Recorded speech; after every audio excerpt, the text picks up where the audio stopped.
Продемократските протести против режимот на Асад еруптираат во Дара и се шират низ целата земја.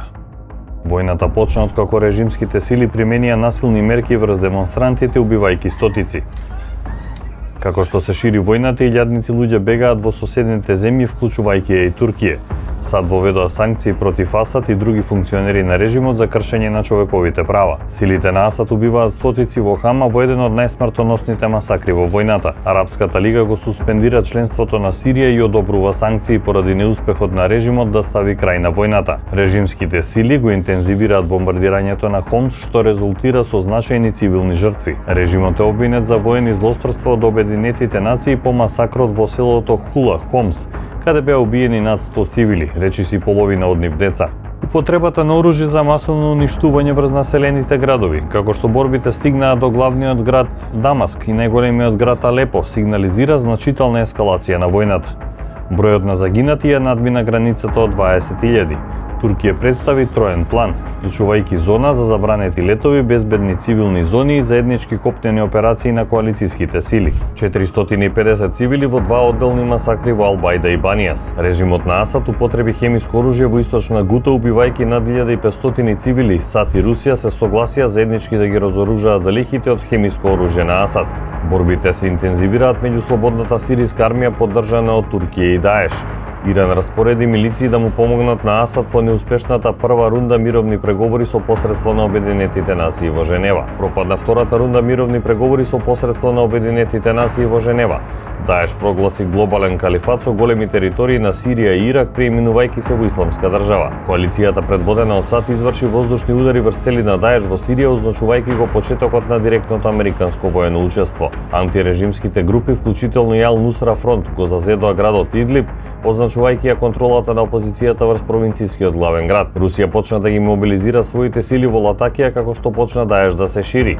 Русија изврши воздушни напади врз цели и на Даеш и на опозицијските групи. Советот за безбедност на Обединетите нации ја прифати резолуцијата 2254, повикувајќи на прекин на огнот и политичко решение во Сирија. Примирието посредувано од Русија и САД стапи на сила.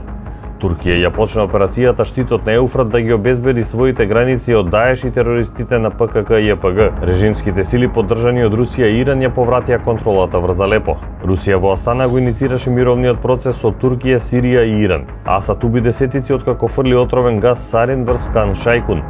Русија, Иран и Туркија се согласија да формираат зона за деескалација за време на разговорите во Астана.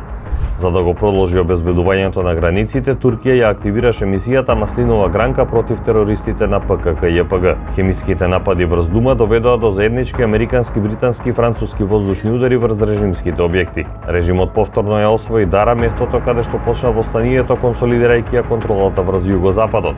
Русија и Туркија се договорија да формираат тампон зона во Идлиб за да спречат офанзива на режимските сили.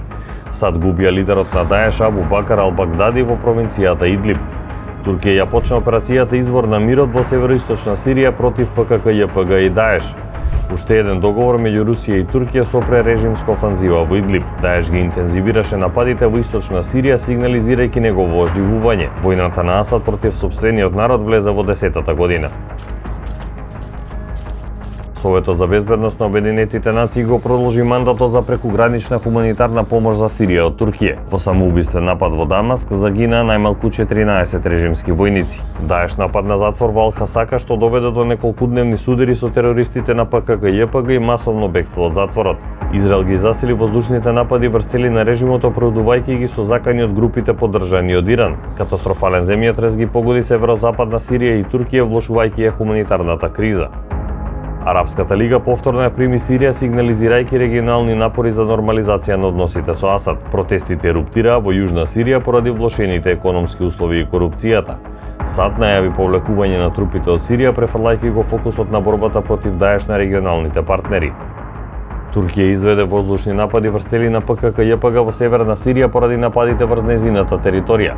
Русија ги засили воздушните напади врз Јужен Идлиб, целејќи области контролирани од опозицијата и покрај договорите за примирие.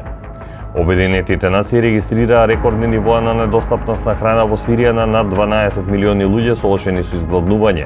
САД извршија напади со дронови врз цели на Даеш во источна Сирија. Туркија ги засили операциите во северна Сирија да ја запре инфилтрацијата на терористите на ПКК и ЕПГ. Силите на Асад бомбардираа антирежимски групи во Алепо, предизвикувајќи многу жртви. На разговорите во Астана меѓу Русија, Туркија и Иран не се постигна консензус за иднината на Алепо. Вооружените антирежимски групи почнаа масовна офанзива против силите на Асад, заземајќи ги Алепо и Хомс. Асад со семејството избега од земјата откако антирежимските сили го освоја Дамаск.